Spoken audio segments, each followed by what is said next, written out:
Good morning. आप लोग अच्छे होंगे।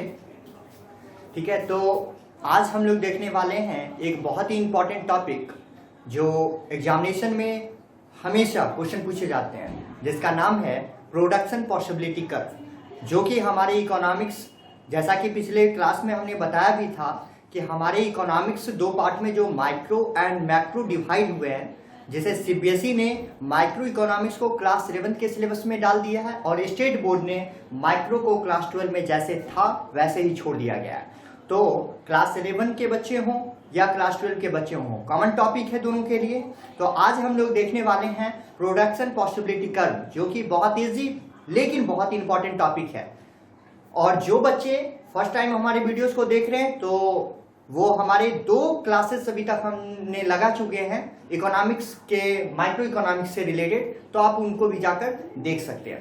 तो आज हम देखते हैं कि प्रोडक्शन पॉसिबिलिटी कर्व क्या होता है। सबसे पहले आप जानते हो कि हमारे इकोनॉमी में, ठीक है, हमारे इकोनॉमी में किसी भी प्रोड्यूसर के लिए, ऐसे तो नॉर्मली किसी भी कंज्यूमर के लिए ही बोलूं, लेकिन हमने प्रोडक्शन पॉसिबिलिटी कर्व को देखना है, इसलिए हमने प्रोड्यूसर शब्द का यूज कर रहे हैं। ठीक है, तो कोई भी प्रोड्यूसर जब किसी भी प्रोडक्ट को प्रोड्यूस करने जाता है, तो प्रॉब्लम क्या होती है कि हर पर्सन का जो वांट्स होते हैं वो अनलिमिटेड होते हैं, उसके जो डिजायरनेस होते हैं वो अनलिमिटेड होते हैं, लेकिन उस वांट्स और उस डिजायरनेस को फुलफिल करने वाले जो हमारे पास अवेलेबल रिसोर्सेस होते हैं वो क्या होते हैं, लिमिटेड। एक तरफ वांट्स अनलिमिटेड और दूसरी तरफ उस वांट्स को फुलफिल करने वाले जो हमारे अवेलेबल रिसोर्सेस होते हैं वो क्या होते हैं, लिमिटेड होते हैं। वो क्या होते हैं, स्केयर होते हैं। वो क्या होते हैं, सीमित होते हैं। तो जहां एक तरफ हमारी वांट्स अनलिमिटेड और जस्ट उस वांट्स को फुलफिल करने के लिए हमारे पास जो अवेलेबल रिसोर्सेस होते हैं वो क्या होते हैं, लिमिटेड होते हैं। तो लिमिटेड रिसोर्सेस से वांट्स को फुलफिल करना है, तो सारे वांट्स को फुलफिल किया जा सकता है? नहीं। क्या जा सकता है? बिल्कुल नहीं। क्यों सर? अगर हमारे पास 10 रुपये हैं तो सर क्या हमने 100 रुपये के वांट्स को पूरा कर सकते हैं? बिल्कुल नहीं कर सकते। केवल 10 रुपये का वो एक वांट्स ही फुलफिल हम कर सकते हैं। तो यही तो प्रॉब्लम सबके साथ है, चाहे हम हो या आप हो या कोई भी पर्सन हो। तो एक प्रोड्यूसर के पास सबसे बड़ी प्रॉब्लम यही होती है कि उस प्रोड्यूसर के द्वारा जब किसी भी प्रोडक्ट के प्रोडक्शन करने के लिए वो जाता है, क्या करने जाता है, प्रोडक्शन करने जाता है, तो उसके पास जो अवेलेबल रिसोर्सेस होते हैं वो लिमिटेड होते हैं, लेकिन वांट्स जो उसके होते हैं वो डिफरेंट होते हैं। तो उस कंडीशन में एक प्रोड्यूसर कैसे प्रोडक्ट का प्रोडक्शन करता है, तो आज उसी के बारे में हमको देखना है। तो वीडियोज को आप पूरा देखिए, ठीक है। हमने बहुत इजी तरीके से आपको समझाने का प्रयास किया है और बिल्कुल आप समझेंगे भी, ठीक है। और किसी भी बच्चे को कोई प्रॉब्लम होगा तो वो कमेंट बॉक्स करके मुझे बताएंगे भी। तो चलिए हम अपने टॉपिक पे आते हैं। हमारा टॉपिक है आज का प्रोडक्शन पॉसिबिलिटी कर्व, ठीक है, जिसको हम लोग क्या बोलते हैं, शॉर्ट में पीपीसी, या इसी का दूसरा नाम, यहां से ऑब्जेक्टिव हमेशा पूछे जाते हैं कि पीपीसी आल्सो नॉन एज, ठीक है। पीपीसी का दूसरा नाम क्या है, तो पीपीसी बोलो या इसी को पीपीएफ बोलो। पीपीएफ का मतलब प्रोडक्शन पॉसिबिलिटी फ्रंटियर, या इसी को हम लोग ट्रांसफॉर्मेशन कर्व भी कहते हैं, ठीक है। तो हिंदी में उसको उत्पादन संभावना वक्र बोलिए या ट्रांसफॉर्मेशन का मतलब रूपांतरण वक्र बोलिए, ठीक है। तो ये 3 नेम है, PPC, PPF and transformation curve. ध्यान रखना है इसको। तो चलिए पहले एक बार हम लोग देख लेते हैं कि हमने डेफिनेशन यहाँ पे क्या समझाने का प्रयास किया है। कहता है कि ए प्रोडक्शन पॉसिबिलिटी कर्व यानी a PPC is a curve, PPC एक ऐसा कर्व है विच शो, जो शो करता है द वेरियस अल्टरनेटिव, जो हमारे डिफरेंट अल्टरनेटिव्स होते हैं उससे प्रोडक्शन के पॉसिबिलिटी को, यानी कि किसी भी इकोनॉमी में जो हमारे इकोनॉमी में अवेलेबल टेक्निक एंड रिसोर्सेस होते हैं, ठीक है, प्रोडक्शन करने के 5 फैक्टर होते हैं, जैसा कि आप पहले भी जान चुके हो। 5 फैक्टर होते हैं, land, labour, capital, organisation and entrepreneurship. इसी को हम लोग बोलते हैं फैक्टर्स ऑफ प्रोडक्शन के 5 एजेंट, ठीक है। कौन कौन से फैक्टर होते हैं आप लोग लिखते भी चलेंगे। First land, second labour, third capital, fourth organisation and fifth entrepreneur. Clear है? ये 5 फैक्टर होते हैं जिनको हम लोग एजेंट भी कहते हैं प्रोडक्शन के। तो कहता है कि जब किसी भी इकोनॉमी में जो हमारे पास गिवन यानी अवेलेबल जो रिसोर्सेस होते हैं एंड जो टेक्निक होते हैं, ठीक है, प्रोडक्शन को करने के लिए जो भी हमारे इकोनॉमी में अवेलेबल रिसोर्सेस होते हैं या जो भी टेक्निक होते हैं, उनके हेल्प से जो हम प्रोडक्ट के प्रोडक्शन को करते हैं तो वेरियस अल्टरनेटिव प्रोडक्शन पॉसिबिलिटी, उससे जो हम प्रोडक्शन के पॉसिबिलिटी को बताते हैं वही हमारा प्रोडक्शन पॉसिबिलिटी कर्व होता है। बिल्कुल क्लियर हो जाएगा। अभी जस्ट हम इस पे जैसे ही आएंगे आपका यह पूरा क्लियर हो जाएगा। एक बार हिंदी में भी हम इसको पढ़ लें।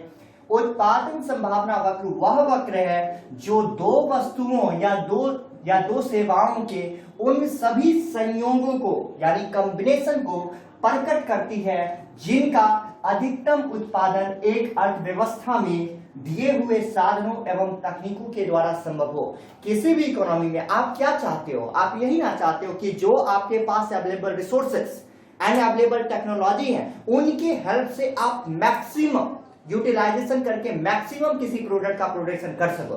तो पीपीसी भी वही कहता है कि किसी भी इकोनॉमी में किसी भी प्रोड्यूसर के पास जो भी हमारे पास लिमिटेड यानी अवेलेबल रिसोर्सेस और टेक्नोलॉजी हैं उनका यूज करते हुए, उनका प्रयोग करते हुए मैक्सिमम गुड्स एंड सर्विसेज का प्रोडक्शन करना। तो जब हम एक से अधिक प्रोडक्ट का प्रोडक्शन करते हैं तो वो कौन कौन से कॉम्बिनेशन होते हैं, जस्ट एक एग्जांपल के रूप में आप देखो प्रोडक्शन पॉसिबिलिटी क्या होता है। मान लेते हैं कि एक यहां पर क्या होता है, दो वस्तु की बात कर रहे हैं। एक वस्तु हमने व्हीट ले लिया और दूसरा हमने मशीनरी ले लिया, ठीक है। बिल्कुल क्लियर है कि हमने कितने वस्तु को ले लिया, दो कमोडिटीज को ले लिया, एक व्हीट और दूसरा मशीनरी। तो आपको पता है कि प्रोडक्शन पॉसिबिलिटी बार बार कह रहा है कि जो भी आपके पास अवेलेबल रिसोर्सेज होते हैं, जो भी आपके पास अवेलेबल टेक्नोलॉजी होते हैं, उनके हेल्प से आप मैक्सिमम जब प्रोडक्ट का प्रोडक्शन करते हो तो डिफरेंट कॉम्बिनेशन में दोनों वस्तुओं का कैसे कैसे आप प्रोडक्शन कर सकते हो। तो इसके लिए पहले देख लो कुछ एजम्पशन होते हैं, कुछ मान्यताएं होते हैं जिनको ध्यान में रखना। सबसे पहली एजम्पशन होता है fixed and limited factors of production. आप जब किसी भी प्रोडक्ट को प्रोड्यूस कर रहे हो तो आपको ध्यान रखना है कि आपके पास जो साधन है वो स्थिर और सीमित मात्रा में होना चाहिए। अगर सीमित नहीं होगा, अगर फिक्स नहीं होगा तो क्या होगा, प्रोडक्शन पॉसिबिलिटी के बारे में जो हम अभी पढ़ रहे हैं वो क्लियर नहीं होगा। जैसे अगर अभी आपने लिमिटेड बताया कि हमारे पास 10 रुपये हैं, तो अभी लिमिटेड रिसोर्सेस हमने कितना मानकर आपके पास बताया, 10 रुपया, और बाद में हमारे पास अवेलेबल रिसोर्सेस 10 से ज्यादा हो जाएंगे। कितने से ज्यादा हो जाएंगे, 10 से ज्यादा हो जाएंगे। तो क्या होंगे, उस कंडीशन में जो हमने यह जो रूल्स बताने का कोशिश किया वो क्या हो जाएंगे, आपके गलत हो जाएंगे। तो इसीलिए बताता है प्रोडक्शन पॉसिबिलिटी के कुछ एजम्पशन है, कुछ मान्यताएं हैं। अगर वो सभी कांस्टेंट होंगे, ठीक है, वो सभी कांस्टेंट तो होंगे तभी आपका ये रूल क्या होंगे, फॉलो करेंगे। तो आपको ध्यान रखना है, सबसे पहला इसके एजम्पशन पूछे जाते हैं एग्जामिनेशन में। सबसे पहला रिसोर्सेस है, एजम्पशन है कि आपके पास जो भी फैक्टर्स ऑफ प्रोडक्शन है वो आपके फिक्स्ड और लिमिटेड होनी चाहिए। क्लियर है। दूसरा, fuller and efficient utilisation of resources, यानी आपके पास जो भी रिसोर्सेस हैं उन रिसोर्सेस का आपको फुल्ली यूटिलाइजेशन या इफिशिएंट यूटिलाइजेशन आपको करना है। यानी जो भी आपके पास अवेलेबल रिसोर्सेस हैं उन अवेलेबल रिसोर्सेस का फुल्ली यूटिलाइजेशन आपको क्या करने हैं, यूज करने हैं। जैसा कि आप एक एग्जांपल से समझो, फुल्ली यूटिलाइजेशन मींस क्या होता है। घर में आप चाय बनाते हो ना, ठीक है। तो क्या होता है कि कभी कभी आप देखोगे कि अगर तुम चाय बना रहे हो तो मान लो 2 कप चाय बनाने में आपने 2 चम्मच चाय पत्ती डाला। कितने चम्मच, 2 चम्मच चाय पत्ती डाला और आपने चाय बना लिया। और चाय बनाने के बाद नेक्स्ट टाइम जब तुम चाय बनाने जाते हो तो वो चाय पत्ती को क्या कर देते हो, फेंक देते हो और फिर से नया चाय पत्ती डालकर तुम चाय बनाते हो। और वही अगर मान लो कि आपकी मम्मी जब चाय बना रही है तो 2 कप चाय बनाने में 2 चम्मच अगर चाय पत्ती डाली है तो नेक्स्ट टाइम जब वो चाय बनाती है तो फिर उसी दिए गए चाय पत्ती में बना लेती है। तो यहाँ पर क्या है, आपके पास जो अवेलेबल रिसोर्सेस थे उनका वो फुल्ली यूटिलाइजेशन किया गया, लेकिन आपके द्वारा उसका फुल्ली यूटिलाइजेशन नहीं किया गया। तो इसका मान्यता है, एजम्पशन है कि कोई भी जो रिसोर्सेस हैं ठीक है, कोई भी जो रिसोर्सेस है उसका आपको क्या करना है, फुल्ली यूटिलाइजेशन करना है। तो दूसरा इसके एजम्पशन है। पहले एजम्पशन हमने क्या बताया, पहला एजम्पशन हमने बताया कि आपके पास जो भी फैक्टर्स ऑफ प्रोडक्शन है वो लिमिटेड होनी चाहिए और फिक्स होनी चाहिए। ठीक है, यानी जिस तरीके से आपके पास जो जो प्रोडक्शन को प्रोड्यूस करने वाले फैक्टर्स हैं वो लिमिटेड होनी चाहिए। दूसरा हमने बताया कि जो भी आपके पास अवेलेबल रिसोर्सेस हैं वो अवेलेबल रिसोर्सेस क्या होने चाहिए, कांस्टेंट होनी चाहिए, उसकी फुल्ली यूटिलाइजेशन होनी चाहिए। क्लियर है। तीसरा, कांस्टेंट टेक्नोलॉजी। आप जो प्रोडक्ट का प्रोडक्शन कर रहे हो, जिस भी टेक्नोलॉजी से कर रहे हो, वह टेक्नोलॉजी आपका हमेशा क्या होना चाहिए, कांस्टेंट होना चाहिए। क्लियर है। Next, fourth, two goods. Minimum इसमें कितने होनी चाहिए, टू गुड्स, दो वस्तु होनी चाहिए। क्लियर, समझ में आ रही है। हमने पीपीसी को बताया, पीपीसी के एजम्पशन को बताया। एक बार फिर से एजम्पशन हम लोग देख लेते हैं। एजम्पशन, फर्स्ट एजम्पशन हमने क्या बताया कि आपके पास जो भी फैक्टर्स ऑफ प्रोडक्शन है उन सभी फैक्टर्स ऑफ प्रोडक्शन आपके क्या होना चाहिए, फिक्स्ड होने चाहिए। दूसरा हमने क्या बताया कि आपके पास जो भी क्या है, यूटिलाइजेशन है, यानी कि जो भी आपके पास अवेलेबल रिसोर्सेस है उनका फुली यूटिलाइजेशन होना चाहिए। और तीसरा हमने क्या बताया, तीसरा हमने बताया कि आपकी जो टेक्नोलॉजी है प्रोडक्ट को प्रोड्यूस करने वाले, वो टेक्नोलॉजी क्या होनी चाहिए, कांस्टेंट होनी चाहिए। और फोर्थ हमने क्या बताया एजम्पशन कि टू गुड्स मिनिमम होनी चाहिए। तो ये एजम्पशन को यदि आप फॉलो करते हो तभी आपका ये पीपीसी क्या होंगे, अप्लीकेबल होंगे। अब देखते हैं, बिल्कुल क्लियर रूप से आप समझेंगे। ठीक है। और इसके साथ साथ मैं बार बार बता रहा हूं कि ये जो टॉपिक है ये सेंट्रल प्रॉब्लम के अंदर का टॉपिक है। तो मैंने पिछले क्लास में सेंट्रल प्रॉब्लम को डिस्कस कर चुका हूं। तो आप लोग पिछले क्लास जो बच्चे नहीं देखे वो हमारे पिछले वाले वीडियो को जाकर पहले देख लेंगे तो और अच्छे ढंग से ये समझ में आएगी। आइए, प्रोडक्शन पॉसिबिलिटी। मान लेते हैं हमारे पास जो अवेलेबल रिसोर्सेस हैं उन अवेलेबल रिसोर्सेस से, ठीक है, पहले ऑप्शन के अकॉर्डिंग व्हीट का प्रोडक्शन अगर मान लो हम 0 करते हैं तो मशीनरी का प्रोडक्शन हम क्या करते हैं, टोटल 50 का 50 करते हैं। क्योंकि आप जानते हो कि अगर मान लो कि आपके पास 10 रुपया है, ठीक है, आपके पास कितना रुपया है, 10 रुपया है, और आप 10 रुपया में चाहते हो कि एक पेन भी खरीद ले, 10 रुपये का एक समोसा भी खा ले, ठीक है। अगर 10 रुपया चाह रहे हो कि हम 10 रुपये का मोबाइल रिचार्ज भी करवा ले, तो क्या एक समय में तीनों चीज पॉसिबल है, नहीं है। तो या तो आप किसी एक ही कमोडिटीज पे टोटल का टोटल एक्सपेंस करोगे, तो यहां पर मान लो आपके पास जो भी अवेलेबल रिसोर्सेज था उस रिसोर्सेज से आपने टोटल का टोटल मशीनरी को ही प्रोड्यूस करने में लगा दिया। तो टोटल मशीनरी को ही प्रोड्यूस करने में लगा दिया तो व्हीट का प्रोडक्शन आप क्या किए, 0 किए। अगर आप चाहते हो कि सर व्हीट का भी प्रोडक्शन बढ़ाया जाए, तो व्हीट का प्रोडक्शन जैसे ही बढ़ाया जाएगा तो स्वाभाविक सी बात है आपके जो रिसोर्सेस हैं वो पहले ही एजम्पशन में हम देखते आ रहे हैं, रिसोर्सेस आपके क्या होने चाहिए, कांस्टेंट। अगर रिसोर्सेस कांस्टेंट है तो एक प्रोडक्ट के प्रोडक्शन को तभी बढ़ाया जा सकता है जब दूसरे प्रोडक्ट के प्रोडक्शन को क्या किया जाएगा, डिक्रीज किया जाएगा। जैसे जैसे व्हीट का प्रोडक्शन हम इंक्रीज करते हैं वैसे वैसे मशीनरी का प्रोडक्शन हमको क्या करने होते हैं, डिक्रीज करने होते हैं। क्योंकि एक प्रोडक्ट भी बढ़ सकता है जब दूसरे प्रोडक्ट को हमको क्या करना होगा, डिक्रीज करना होगा। अगर हम चाहते हैं कि व्हीट का मैक्सिमम प्रोडक्शन कर लें तो व्हीट का जैसे ही मैक्सिमम प्रोडक्ट का प्रोडक्शन हम करते हैं तो मशीनरी हमारा क्या हो जाएगा, 0 हो जाएगा। तो हमारा प्रोडक्शन पॉसिबिलिटी तो यही बताता है कि हमारे इकोनॉमी में जो अवेलेबल रिसोर्सेज और टेक्नोलॉजी होते हैं उनकी हेल्प से जब दो कमोडिटीज का प्रोडक्शन को डिफरेंट कॉम्बिनेशन पे जब हम शो करते हैं तो यही जो शो होता है उसी को तो प्रोडक्शन पॉसिबिलिटी कहते हैं। प्रोडक्शन मतलब उत्पादन, पॉसिबिलिटी मतलब संभावना, यानी दिए गए रिसोर्सेज, दिए गए टेक्नोलॉजी से जो प्रोडक्शन के पॉसिबिलिटी को दिखाते हैं, ये एक पॉसिबिलिटी सेट है, इसको आप क्या बोल सकते हो, प्रोडक्शन पॉसिबिलिटी सेट। तो प्रोडक्शन के पॉसिबिलिटी यानी उत्पादन के संभावनाओं को जब एक शेड्यूल के रूप में आप शो करते हो तो यही प्रोडक्शन पॉसिबिलिटी कहलाता है। और इसी प्रोडक्शन पॉसिबिलिटी को जब एक कर्व पे हम रिप्रेजेंट कर देते हैं तो वो मेरा क्या कहलाता है, प्रोडक्शन पॉसिबिलिटी कर्व। जब तक इसको कर्व पे हम शो नहीं करते तब तक ये कहलाता है प्रोडक्शन पॉसिबिलिटी, और जैसे इसको कर्व पे हम शो कर देंगे वो क्या कहला जाएगा, प्रोडक्शन पॉसिबिलिटी कर्व। बिल्कुल क्लियर है, कहीं से कोई प्रॉब्लम नहीं। तो अभी आप देखेंगे कि प्रोडक्शन पॉसिबिलिटी को हम एक कर्व पे भी रिप्रेजेंट करते हैं, ठीक है। बिल्कुल, जो बच्चे इसको नहीं लिखे हैं उसको लिख भी लेंगे, इसको हम मिटा रहे हैं, ठीक है। तो देखिए अभी जस्ट हम लोग इसको देखेंगे कि प्रोडक्शन पॉसिबिलिटी को एक कर्व पे किस प्रकार से रिप्रेजेंट की जाती है। ठीक है, तो देखिए सबसे पहले एक कर्व आप बना लीजिए, बच्चे से बनाते आ रहे हैं कर्व, आपको पता है ये पॉइंट को 0 कहते हैं, इस पॉइंट को x कहते हैं, इस पॉइंट को क्या बोलते हैं, y बोलते हैं। ठीक है, OX OY दो प्रोडक्ट है हमारे पास, वेट एक को x एक्सिस पे रख लेंगे, दूसरे को y एक्सिस पे रख लेंगे मशीनरी को। क्लियर है, बिल्कुल बिल्कुल इजी रूप से हम लोग समझते जाएंगे।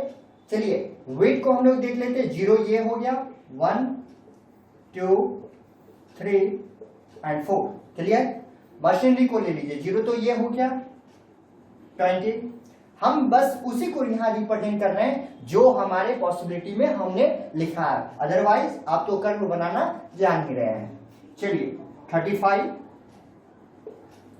45 एंड 50,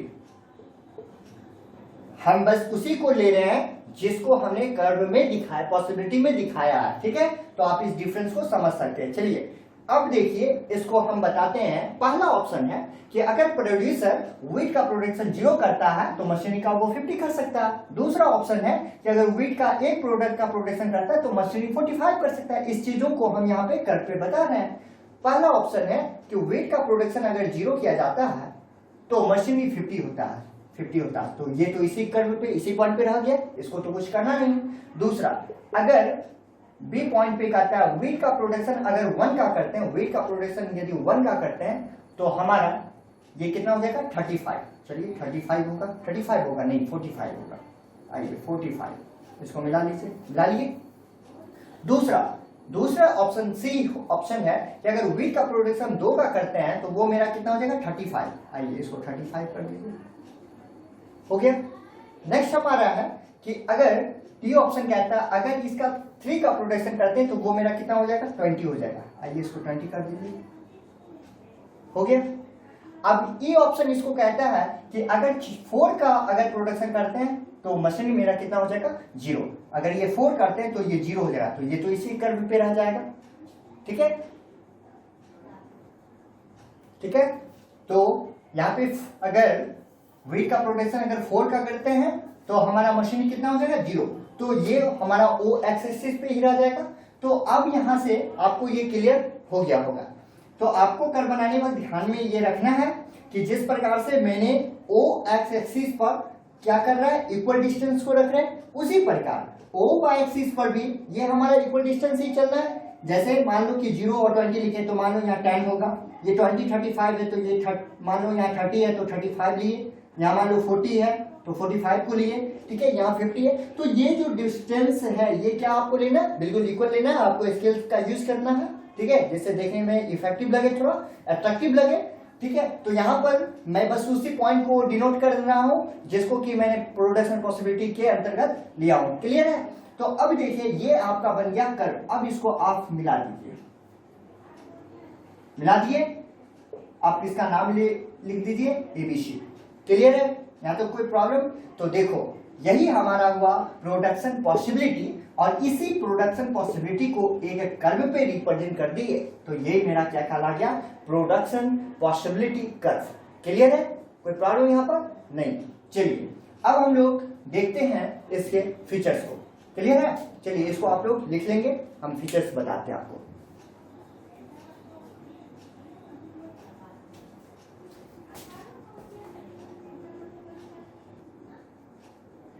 ठीक है, लिख लीजिए इसको।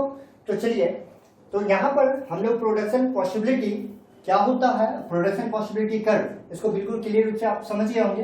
तो ध्यान रखना है यहाँ पे एक चीज जो आपको ध्यान में रखना है कि ये जो आपका प्रोडक्शन पॉसिबिलिटी कर्व जो बना है, तो ये प्रोडक्शन पॉसिबिलिटी के अंदर का कोई भी पॉइंट, जैसे मान लो ये आपका एबीसी पॉइंट है, ये अंदर का एक डी पॉइंट हम ले लिए, ये डी पॉइंट पे यदि प्रोडक्शन होता है तो इस डी पॉइंट को हम क्या बोलते हैं। तो देखो मान लो कि इस प्रोडक्ट को प्रोड्यूस करने में हमने 5 लाख रुपया एक्सपेंस किया। कितना किया, 5 लाख। ठीक है, 5 लाख रुपया एक्सपेंस करने के बाद हमारा प्रोडक्शन जो है एबीसी पॉइंट पे होना था।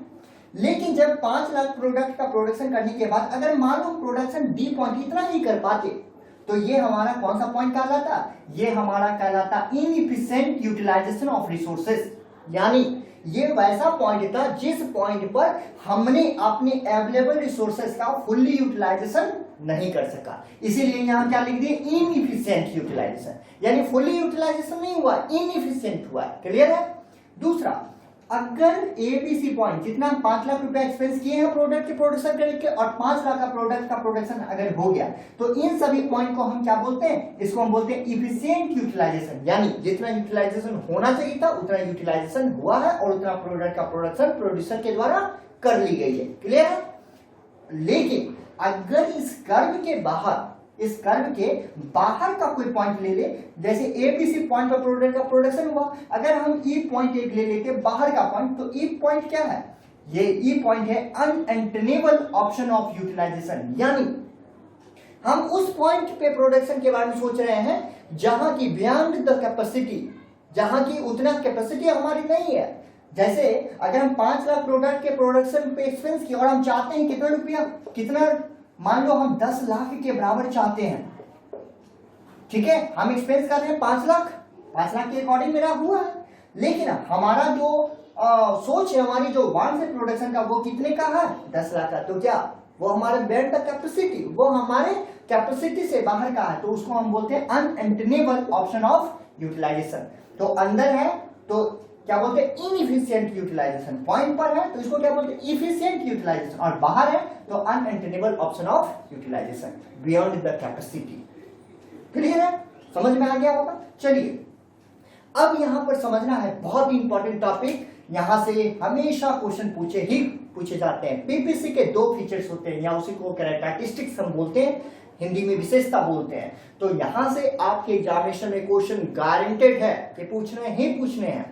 ठीक है, ऑप्शन ऑब्जेक्टिव करके भी पूछे जाते हैं और सब्जेक्टिव में भी पूछे जाते हैं, तो इस पॉइंट को आप ध्यान से समझेंगे। लेकिन उसको समझने से पहले एक छोटी सी इंफॉर्मेशन आपके लिए, कि जो बच्चे हमारे वीडियोस को देख रहे हैं, अगर उन्हें अच्छा लगता है तो उन्हें अपने फ्रेंड लोगों को भी ज्यादा से ज्यादा शेयर करें, ताकि उन तक भी हमारी वीडियो पहुंच सके, और ज्यादा से ज्यादा फ्रेंड से सब्सक्राइब करवाएं, लाइक करवाएं, ताकि उससे हमें भी मोटिवेशन मिले और हम भी डिफरेंट टॉपिक जो आपके एग्जामिनेशन के लिए, आपके नॉलेज के लिए इंपॉर्टेंट है, उसको हम लाने का प्रयास करेंगे। क्लियर है। चलिए हम लोग देखते हैं इसकी विशेषता, इसकी फीचर्स। सबसे पहला फीचर है production possibility curve slopes downward from left to right। PPC always slope down होता है। देखिए स्लोप डाउन हो रहा है ना, अपवार्ड नहीं है, क्या है, स्लोप डाउन है। और किस तरफ से, फ्रॉम लेफ्ट टू राइट, लेफ्ट से स्लोप डाउन होने के लिए लेफ्ट टू राइट। यानी पहला फीचर इसका बता रहा है कि पीपीसी ऑलवेज स्लोप, यानी नीचे की गिरता हुआ, और क्या हो रहा है, लेफ्ट से राइट की तरफ गिर रहा है। उत्पादन संभावना वक्र हमेशा बाएं से दाएं की ओर, नीचे की ओर गिरता है। क्यों बाएं से दाएं की, नीचे की ओर क्यों गिरता है, इसका रीजन वाई, क्यों गिरता है, क्योंकि इसके रीजन ये है कि पीपीसी में देखो हम 2 प्रोडक्ट लेते हैं, 2 प्रोडक्ट यहाँ लिए, वेट और मशीनरी।